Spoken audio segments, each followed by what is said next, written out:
లోక్సభ ఎన్నికల ఫలితాలపై mark Zuckerberg చేసిన వ్యాఖ్యలు తీవ్ర దుమారం లేపాయి.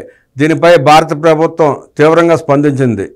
వార్తలని విశేషాలు చూద్దాం. ఇటీవల లోక్సభ ఎన్నికల ఫలితాలపై మెటా సీఈఓ మార్క్ జుకర్బర్గ్ చేసిన వ్యాఖ్యలు తీవ్ర దుమారం రేపిన సంగతి తెలిసిందే. దీంతో పార్లమెంటరీ స్టాండింగ్ కమిటీ ఆయనపై చర్యలకు సిద్ధమైంది. ఈ క్రమంలోనే మెటా స్పందిస్తూ భారత ప్రభుత్వానికి క్షమాపణలు తెలియజేసింది. అనుకోకుండా జరిగిన పొరపాటును క్షమించాలని కోరింది. జుకర్బర్గ్ వ్యాఖ్యలను ఖండిస్తూ కేంద్ర మంత్రి అశ్విని వైష్ణవ్ చేసిన పోస్టుకు Meta India vice president public policy Shivanand ట్రూకా స్పందించారు. 2024లో జరిగిన ఎన్నికల్లో అధికారంలో ఉన్న పార్టీలు మళ్లీ విజయం సాధించలేదంటూ మార్క్ చేసిన వాదన చాలా దేశాల్లో నిజమే, కానీ భారత్లో మాత్రం కాదు. అనుకోకుండా జరిగిన ఈ పొరపాటుకు క్షమాపణలు తెలియజేస్తున్నాం. మెటాకు భారత్ ఒక అతి ముఖ్యమైన భాగస్వామి.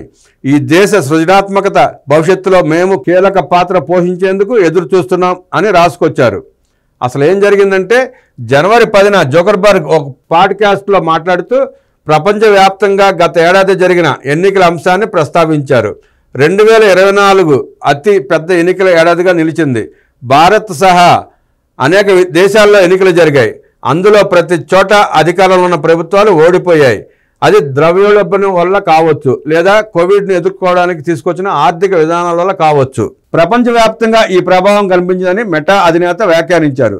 దీంతో ఇది కాస్త పెను వివాదానికి దారితీసింది.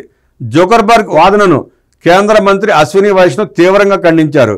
ప్రపంచంలోనే అతిపెద్ద ప్రజాస్వామ్య దేశమైన భారత్లో 2024లో నిర్వహించిన ఎన్నికల్లో 64 కోట్ల మంది ఓటర్లు పాల్గొన్నారు. ప్రధాని నరేంద్ర మోదీ నేతృత్వంలోని ప్రభుత్వంపై విశ్వాసం ఉందని తెలియజెప్పారు. కోవిడ్-19 తర్వాత భారత్ సహా అధికారంలో ఉన్న అనేక ప్రభుత్వాలు ఓడిపోయాయని జుకర్బర్గ్ చెప్పడంలో వాస్తవం లేదు. 80 కోట్ల మందికి ఉచిత ఆహారం మొదలు 220 కోట్ల వ్యాక్సిన్లు అందించడంతో పాటు కోవిడ్ సమయంలో ప్రపంచ దేశాలకు భారత్ సాయం చేయడం వంటి నిర్ణయాలు మోదీ మూడోసారి విజయానికి నిదర్శనంగా నిలిచాయి అని అశ్విని వైష్ణవ్ పేర్కొన్నారు.